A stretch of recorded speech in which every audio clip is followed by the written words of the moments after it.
பிரேம்குமார்ட்ட போய் நீ ஆக்ஷன் இருக்கான்னு கேட்கலாமா? அதெல்லாம் பண்ணவே முடியாது. ஆக்ஷன் 96 மெய்யழகன் மாதிரி ஒரு படம் பண்ணவர்கிட்ட போய் ஆக்ஷன் கம்மியா இருக்கு அப்படின்னு சொல்லி அனுப்புறதெல்லாம் வந்து என்ன மனநிலைன்னு புரியல. நீங்க உங்க எல்லா படமுமே ஜெயிக்குதுங்க, எனக்கு ஒரு ஜட்ஜ்மெண்ட் இருக்கு, நான் சொல்றதுதான் நடக்குது, அதுதான் ஹிட் ஆகுதுன்னா நீங்க சொல்லலாம். நீங்க எல்லா படமே ஃபிளாப் ஆகும்போது நீங்க எதுக்கு கரெக்ஷன் சொல்லுங்க? பல பேர் வந்து விக்ரம்கிட்ட போறதுக்கே தயங்குறது அது ஒரு பெரிய காரணம். சிம்பு வந்து ஒத்துழைப்பு கொடுக்கலாங்கிறாங்க. சிம்பு மாறிட்டார், ரொம்ப உள்ளபடியே அவர் மாறிட்டார். அவரால் எந்த படமும் நிற்கிறது இல்லை இப்போதைக்கு. அவர் வந்து நீங்கள் படத்தை ஸ்டார்ட் பண்ணும்போது சொல்லுங்கன்ட்டு அமெரிக்கா போயிட்டார். இப்போ இவங்க ஆரம்பிச்சாங்கன்னா அவர் வந்துடுவார், அவரால் எந்த இடையூறும் இல்லை. அப்போ ஏன் நிற்கிதுன்னே தெரியல. கொண்டாடி தீர்த்த ஒரு படத்தோட ரீரிலீஸ் வருது அப்படின்னா புதுசாக ஒரு படம் கண்ணுக்கே தெரியாமல் போயிடுது. இதை நீங்கள் எப்படி பார்க்குறீங்க? இல்லைங்க, இப்போ ரீரிலீஸ் படங்கள் வந்து ஒரே இடம். தமிழ்நாட்டில் வந்து 1100 சொல்கிற ஸ்க்ரீன்ஸ் இருக்குது. அதில் ரீரிலீஸ் படங்கள் 50 படம் தான் வருது, 50 தியேட்டரில் தான் போடுறாங்க. பாக்கி இவ்வளோ தியேட்டர் இருக்க ஏன் அதில் படங்கள் ஓட மாட்டேங்குது? எடுக்கிற படம் நல்ல படமாக இல்லை, அவ்வளோதான். அமரன் சூப்பராக ஓடிடுச்சு, பட் பராசக்திக்கு பெருசாக இல்லை. இன்னொன்று சிவகார்த்திகேயனே இன்னும் கொஞ்சம் பழைய ஸ்டைலுக்கு போகலாம், ஒரு கலகலப்பான சிவகார்த்திகேயன் வேணும் அப்படின்னா மக்கள் நினைக்க ஆரம்பித்தாங்க. ஸோ வந்துட்டேங்கிறது தான் அவர் அப்படி சொல்கிறார். விக்ரமோட அனௌன்ஸ்மெண்ட் இருந்துச்சு என்னன்னா, அடுத்தடுத்து 4 படங்கள் வந்து ஓகே பண்ணி வச்சிருக்கதா ஒரு இது அவரே ஸ்டோரியில் போனது. அது இல்லாமல் 1 வருஷம் நான் கதை கேட்கறதுக்காக ஸ்பெண்ட் பண்ணியிருக்கேன் அப்படின்னு நீங்கள் எப்படி பார்க்குறீங்க சார் இது? இல்லைங்க, அவரும் வந்து இப்போ இருக்கிற இந்த இளம் தலைமுறை ஹீரோக்கள் எவ்வளோ சோம்பேறியாக இருக்காங்களோ அப்படி தான் அவரும் இருக்கார். ஓகே, அதுக்கு என்ன காரணம்னு புரியல. ஈஸியாக சாட்டிஸ்ஃபை ஆக மாட்டேங்கிறாரு. இப்போ நிறைய மண்டைலா டைரக்டர்லாம் அவருக்கு ஒரு கதை சொன்னார்.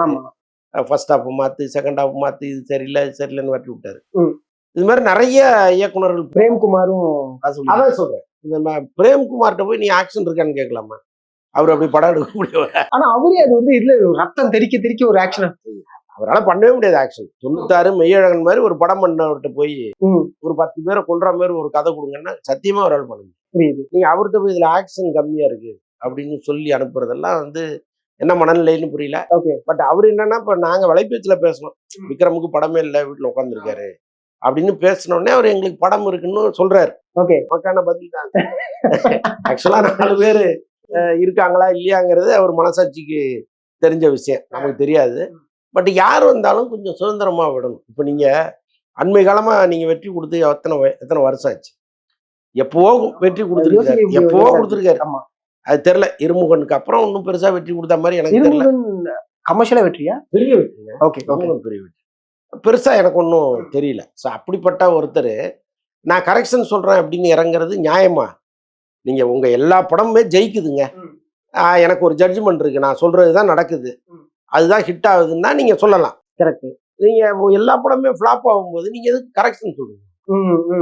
அதுவும் வந்து ஏதோ இங்க அதை மாத்து இதை மாத்துன்னு சொன்னா கூட பரவாயில்ல. மொத்த கதையுமே பிரட்டி போட்டு அப்படி பண்ணும் பொழுது படங்கள் ஓடாம போகுது.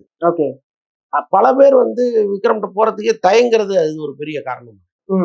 இப்படிப்பட்ட சூழ்நிலையில ஒரு 4 படம் இருக்குன்னு சொல்றாரு, நம்புவோம், தொடர்ந்து அறிவிக்கிட்டோம். ஏன்னா லாஸ்டா வந்து ஒரு புதுமுக இயக்குனரோட சைன் பண்ணாரு, அதுவே ரொம்ப ஷாக்கா இருந்துச்சு. விக்ரம் சார் புதுமுக இயக்குனரோட சைன் பண்ண மாட்டாரு, புதுமுக இயக்குனரோட சைன் பண்ணி ஓப்பனாவே பேட்டி கொடுத்தாருங்க.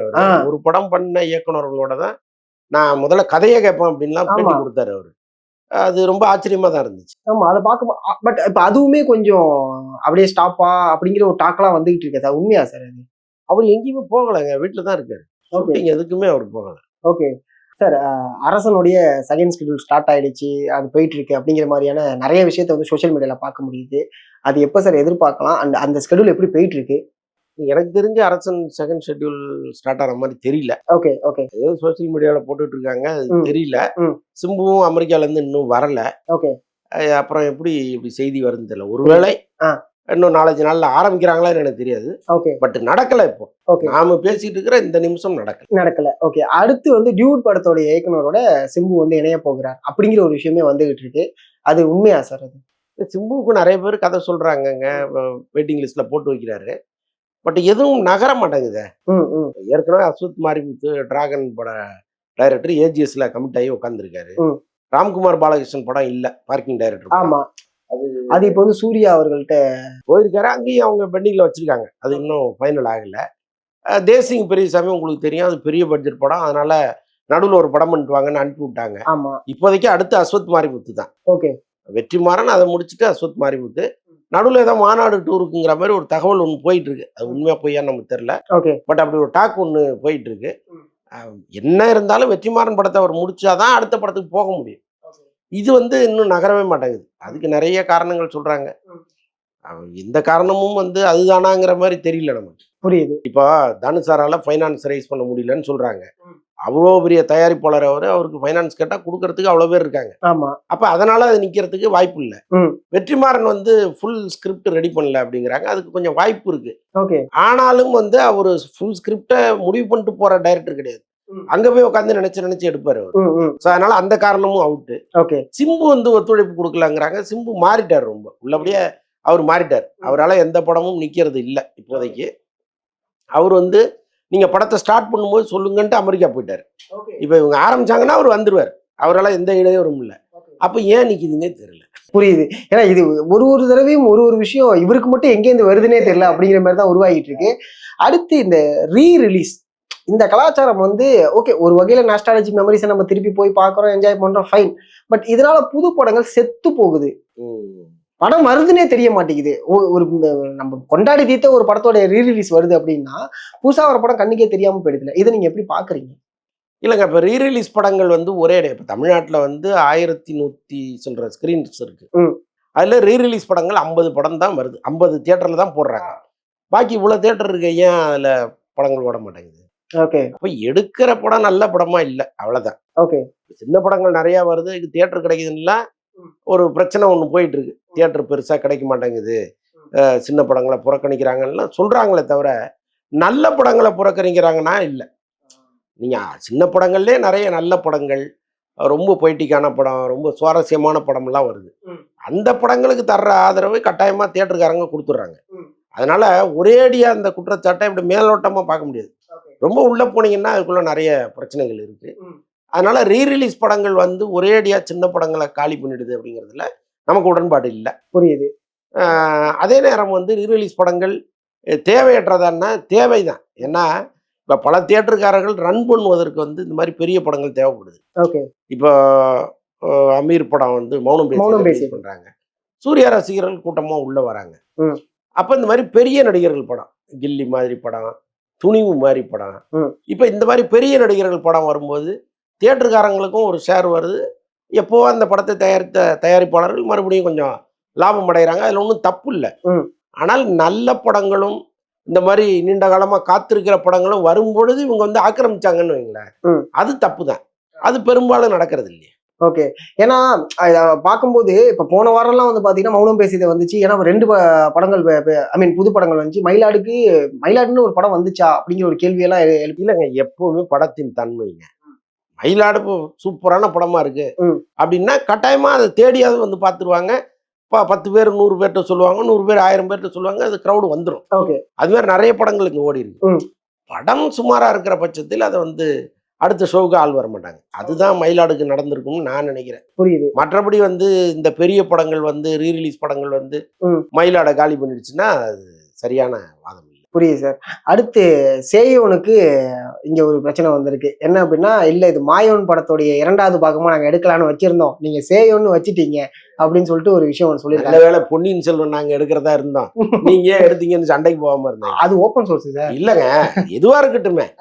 இப்போ டாக்ஸிக்கு சொல்லுங்களேன், டாக்ஸிக்குன்னு ஒரு படம் நான் எடுக்கிறதா இருந்தேன், நீ எப்படி எஸ் அதில் நடிக்கலான்னு கேட்க முடியுமா? எடுக்கிறதா இருந்தோங்கிறது வேற, நான் எடுத்துக்கிட்டு இருக்கேங்கிறது வேற. ஓகே ஓகே, புரியுதா உங்களுக்கு? அப்போ அது கிளைம் பண்றதுக்கே லாஜிக்கே கிடையாது. இன்னொன்னு மாயோனுக்கும் சேயோனுக்கும் நிறைய வித்தியாசம் இருக்கு. மாயோன்னு நீங்க மையோன்னு வச்சீங்கன்னு வைங்களேன், என்னோட டைட்டில் மாதிரி இருக்குங்கன்னு சண்டைக்கு வரலாம். கரெக்ட். மாயோன் வேற சேயோன் வேற, அதை புரிஞ்சுக்கிற அளவுக்கு மக்கள் ரெடியா. 2வது பாகத்தோட பேரே அதான் வச்சிருந்தாங்களாம். என்ன வேணாலும் வச்சுக்கங்க, ரெஜிஸ்டர் பண்ணீங்களா? இல்ல அப்புறம் எப்படி? அதுல லாஜிக்கே கிடையாது. புரியுது. சும்மா வந்து ஒரு பப்ளிசிட்டிக்காக ஏதோ ஒண்ணு பேசுறாங்க. ஏன்னா அதுல சிவகார்த்திகேயன் அவர்கள் ஒரு விஷயம் சொல்லிப்பாரு, யாருக்கு சொல்றாங்கன்னு தெரியல.